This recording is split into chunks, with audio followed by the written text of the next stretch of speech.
જૂનાગઢની માલપા જ્યારે આ સોનબાઈ માની તુલાવિધિ કરવામાં આવી, આયમાનું જે વજન હતું એનાથી એમ કહેવાય કે 4 ગણી ચાંદી એ તુલાવિધિમાં મૂકવામાં આવી.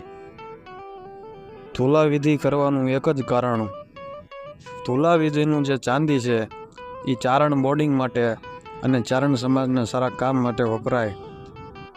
આઈમાં એ બહુ ના પાડે પણ ચારણો સમજ્યા નહીં હો. હોનબાઈમાં એમ કહેવાય કે છાબડામાં બેઠા વડ ભીમબાપુ વાત કરતા, જે વડના કાઠી દરબાર હતા, પોતે નાની ઉંમર હતી પોતાની. એ 18 વર્ષની ભીમબાપુની ઉંમર, એ જ્યારે આયમાની તુલાવિધિ થઈ એ પ્રસંગમાં પોતે હાજરી આપેલી. જ્યારે આયમાની જૂનાગઢની પાદરની માલપા એમ ક્યાંક તુલાવિધિ થઈ હતી ત્યારે ભીમબાપુ પોતેની હાજર હતા. એ પ્રત્યક્ષદર્શી માણસ વાત કરે છે. અત્યારે 70 વર્ષની એમની ઉંમર છે. એ ભીમબાપુ વાત કરતા, એ ભીમબાપુ એમ કહેતા કે મને કાંઈ ખબર ન પડે. એ આયમાની તુલાવિધિ જ્યારે આયમાની થઈ, પછી આયમાની આરતી ઉતારવાની થઈ, ત્યારે બાબરિયાવાડના જે બધા ડાયરો આવ્યા હતા, એ ડાયરોએ એવું કીધું કે ભીમ આપણામાં નાનો છે, એટલે ભીમને કહો કે હોનબાઈમાની આરતી ભીમ ઉતારી લે.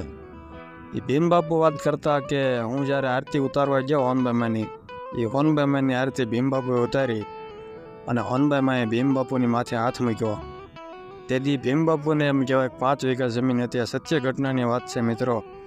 આયમાનો એમ કહેવાય પંચો માથે પડી જાય, ભગવતી સોનબાઈમાના એમ કહેવાય આશીર્વાદ મળી જાય તો જગતની માલપા તમારા સફળતાના શિખરો કેવા બને છે. આ વાત તમે સાંભળજો. તમારી શ્રદ્ધા હોય, તમારો વિશ્વાસ હોય તો દુનિયામાં ક્યાંય રખડવાની જરૂર નથી. એ ભીમબાપુ વાત કરતા કે 5 વીઘા મારી જમીન હતી અને 18 વર્ષની મારી ઉંમર. કાંઈ આશાએ હું નહોતો ગયો, પણ હોનબાઈમાના એમ કહેવાય કે ચરણોમાં પ્રાર્થના કરતાં મારી આંખમાંથી આહોડા પડી ગયા. કે માં આંખમાંથી આહોડા જે પડ્યા એ હરખના પડે છે. મારે માં કાંઈ જોતું નથી, પણ હું કેવો ભાગશાળી હઈશ કે મને તમારી આરતી ઉતારવાનો એમ કહેવાય કે અવસર મળ્યો, મોકો મળ્યો. હું તો ભાગશાળી માણસ છું એમાં, એમ કરીને ભીમબાપુ રોવા માંડે છે. એ 5 વીઘાનો ખાતેદાર માણા એ ઘરે આવ્યા અને કે મારે અખંડ દીવો આ હોનબાઈમાનો કરવો છે. અને હાલની તારીખમાં વડના પાદરની માલપા ભીમબાપુના ઘરે હોનબાઈમાનો અખંડ દીવો પ્રગટે છે. 45 વર્ષ આ વાતને થઈ ગયા. એ અખંડ દેવો હજીને પ્રગટે છે એમના ઘરે.